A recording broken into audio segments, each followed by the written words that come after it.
Yun, so hello everyone, this is Echo of Self-Reliance Channel, and in today's video, gusto kong mag-share ng mga bagay na siguro naisip na rin to ng ibang gun owner sa Pilipinas or dito sa US.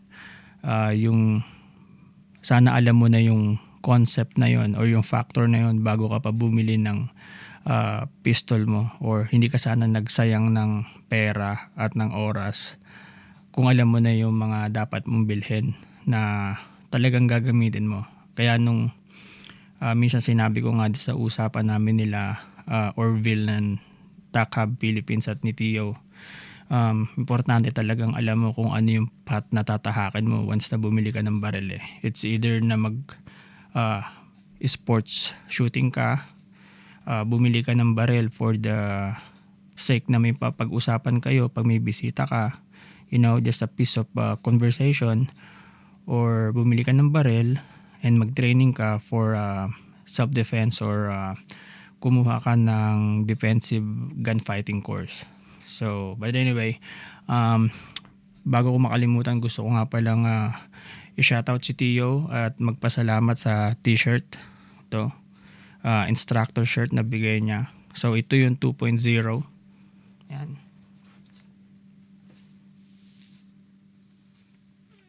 So, ayan. So, kaka-receive ko lang kanina. Then, meron pang isa. So, this is a, tactical bag. May marka siya ng USCCA. And, meron siyang patches. So, thank you, Tio, for this. Yun, so, balik tayo sa topic. So, alam ko na marami sa inyo yung nag-iisip or nagtatanong na paano kaya kung tama yung nabili ko na equipment or tools, or alam ko na yung mga concept, siguro hindi ko na binili yung baril na yon or yung optics na yon. So, gusto ko lang mag-share nung experience ko. So, simulan natin yan. So, nung bata ako, so siguro mga 12 years old, nung una akong tinuruan paputok ng pistol ng airpot ko. So sa Pilipinas meron kami 1911 and 45 ACP. So it's I think a Ranger 1911. So yun. Then nung nagpunta ako dito sa US, nung nagdesisyon na akong bumili, so ang binili ko is 1911, pero gusto ko two-tone. So tsaka gusto ko nun yung bihis na. Yun na lagi nasa isip ko kasi madalas ko naririnig yan, kasi yung baril namin sa Pilipinas is yung mil-spec. So pinaset up pa yun ng airpot ko. Gumastos pa siya doon. Chrome plating pa niya yun. Talagang ginastosan niya yun. Pinapalitan niya yung iron sight. Ginawa niyang fiber optic. Basta ginastosan niya yun. So kaya nung bumili ako noon, gusto ko yung two-tone, kasi nakita ko sa mga palabas ni FPJ na two-tone yung mga 1911 niya. So ang angas lang. Then tapos sinanap ko yung bihis na. So ang nakita ko noon, ng pinag-iisipan ko noon dati yung performance series ng Smith & Wesson 1911 or yung STX ng Sig Sauer. So ang napili ko noon is yung STX ng Sig Sauer. Kasi mas mas mura, at saka at the same time mas classy pa rin siya tignan, kasi maple burl. So tama ba yan? Maple burl yung tawag dun sa hand grips niya. So maple, maganda siya, parang wooden. But eventually pinalitan ko rin siya ng tawag sa na yan, G10 grips. Pinalitan ko rin siya. So itim. So naging two-tone talaga. So bali ang frame niya is I think matte silver. Tapos yung slide niya matte black. Tapos yung G10 grips niya rin matte black. So Yun. So, sumunod na pistol ko nun is yung Glock 19. At buti na lang, kasi ganito yun eh. So, nag-iisip ako nun na bumili ng P320 ng Sig Sauer. So, yun yung nakikita ko kasi parang yun yung hit nun eh. Sabi ko, parang mga 2016 yata, mga ganun, 2017. Tinanong ko ngayon si Tio. Sabi ko, maganda. Tas naisip ko naman ng Glock 17 din kasi tawag dito, full size. Tsaka gamit ng mga pulis. Tapos, yun, biglang sabi ni Tio, ba't di ka nalang mag Glock 19, subukan mo. So yun, napunta ako sa Glock 19 pero nung moment na nandun ako sa may counter sa Cabela's, naisip ko, ang kukunin ko MOS, yung modular, yung pwedeng mong lagyan ng optic. So yun yung binili ko. Kasi inisip ko future proof yun eh. Just in the future na gusto kong gumamit ng red dot, lalagyan ko. Kung bumili ako nung hindi MOS, kailangan ko pa siyang ipamil, 'di ba? So, alam ko marami sa inyo yung nag-hesitate na bumili ng mga baril na kailangan lagyan ng red dot is because baka maubos yung battery, baka masira, hindi kayo marunong mag-zero or mag-sight in. But lahat ng yun, kung part kayo ng grupo or may kaibigan kayo, madali lang yun. Basta ang kailangan lang dyan is maging future proof lahat ng decision mo. Kasi parang ang significant lang naman ng yung diferensya sa presyo. Hindi naman talaga ikaw tawag dito. Hindi mo naman ikahihirap eh. Parang konti na lang idadagdag mo, future proof na yung bibilin mo eh. So sana dapat may ganun kayong mindset na gawing future proof lahat ng bibili nyo about sa firearms and accessories. So ayun na nga. Tas bumili pa pala ako ng Canik Rival Dark Side. Yon. So kasi wala akong budget para bumili ng Glock 47. So gusto ko nun yung Glock 47 kasi crossover siya ng Glock 19 Gen 5. So ang ginawa ko, so bumili ako ng Dark Side, so hindi ko muna siya ginagamit. Then ibinenta ko yung 1911 kasi nga yung drill na ginagawa namin doon sa grupo, naging member nga pala ako, shoutout sa Washington Pinoy Shooters, yan mga tropa dyan. So hindi umaakma yung 1911 kasi kulang yung yung load na bala. So yun, at isa pa hindi ko siya malagyan ng optic. Para nga pala dun sa mga nagsasabi na yung advantage ng optic sa iron, yan subjective yan. Paano ko nasabi? Kasi hindi mo pwedeng sabihin na kaya ka nakakatama, kaya ka madali sa'yo yan kasi naka-red dot ka, madali na lang. Well, that's not the case kasi meron kasi kaming mga kilala na sanay sa iron. Nung binigyan namin sila nung baril na may optic, hindi pa rin sila makatama. So, ang hirap pa lang din gamitin yan. So, ang point ko dito is kailangan familiar ka dun sa baril mo. Dun sa mismong tools mo. And alam mo yung fundamentals. Basic fundamentals. So, ayun nga.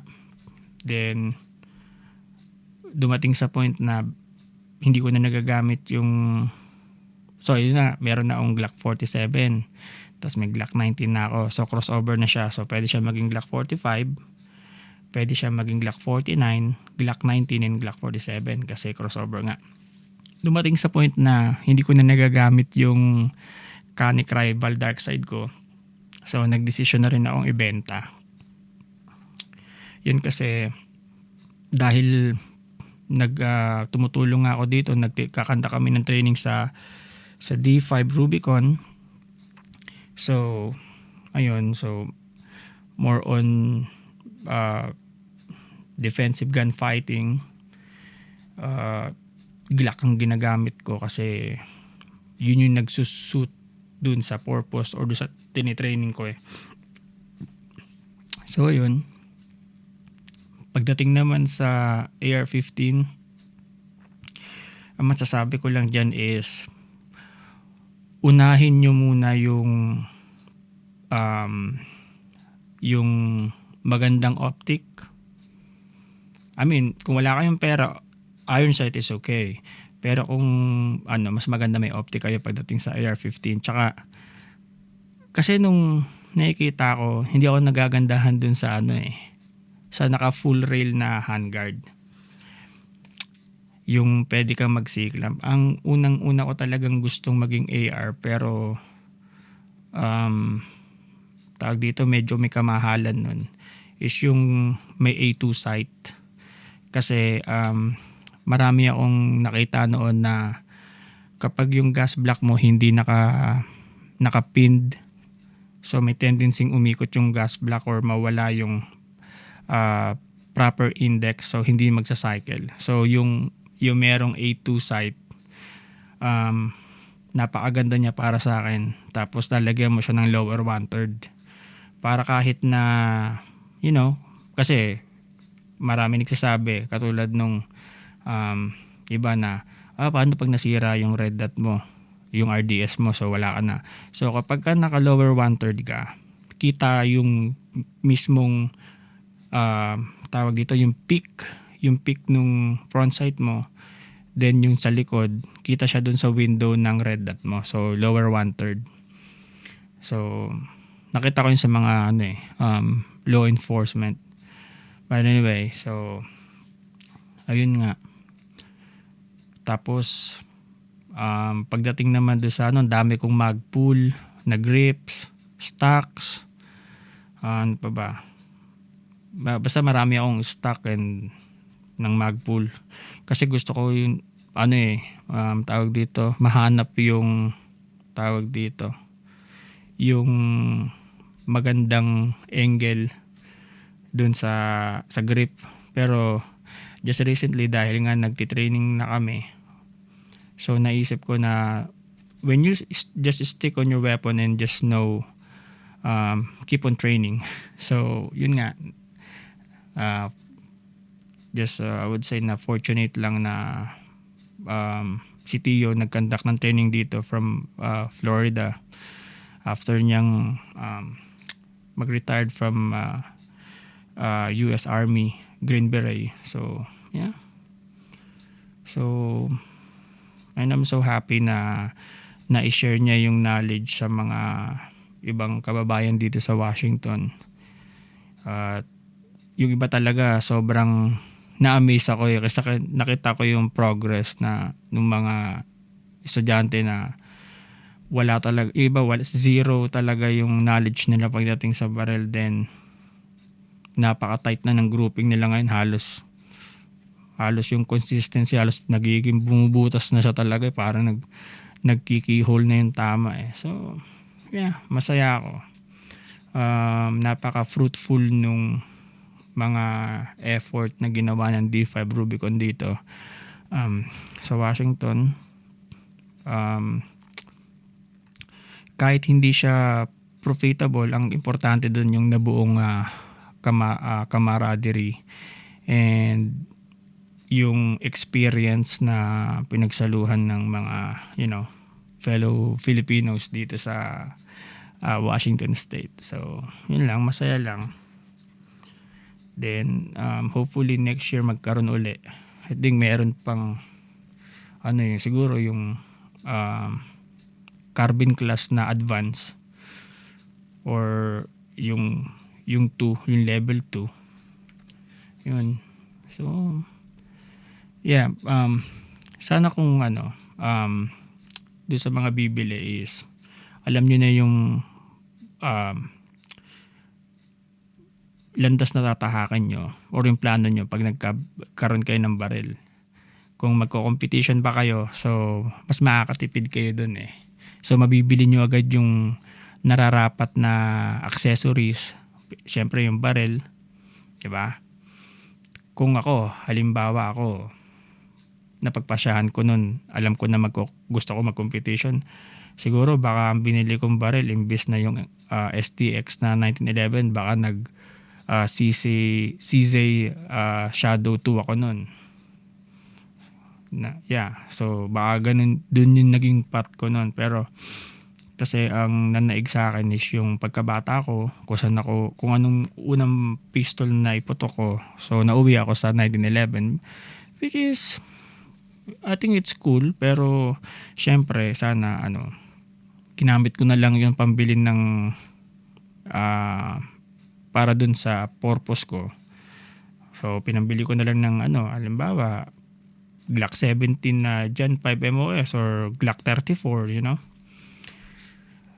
Tapos dun naman sa nagbabalak bumili ng barrel na just yun, para meron ka lang sa isip mo, may pandepensa ka, or for just a piece of conversation, para pag may bisita ka, pakita mo, may barrel pala ako ito. So saludo pa rin sa inyo, pero advice ko sana mag-training kayo at para alam nyong gamitin yung barrel tsaka yung safety.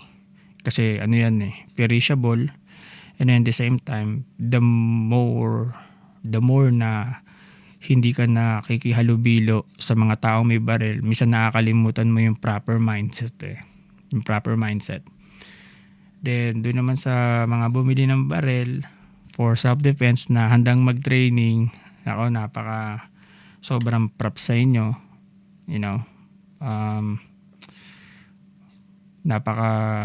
Kung hindi kayo nagkamali, kung yan talaga yung path na tinahak nyo, ayan, saludo. Ngayon kung gun collector kayo at wala kayong pinapractice talaga na exclusive na training, okay pa rin. As long na masaya kayo. Yun lang naman importante dito sa gun community, yung masaya tayo At the end of the day, lahat naman ng yan tools lang yan pero mas maganda kasi kung mas broad or mas malawak yung pagkakaunawa mo, para maiwasan mo yung negligent discharge or accidental discharge. So yun, sana nakatulong, and kung may tanong kayo or may gusto kayong sabihin, sabihin nyo lang doon sa comment section, and handa naman ako sumagot kung may katanungan kayo. So ayun, see you in the next video. Salamat. See ya.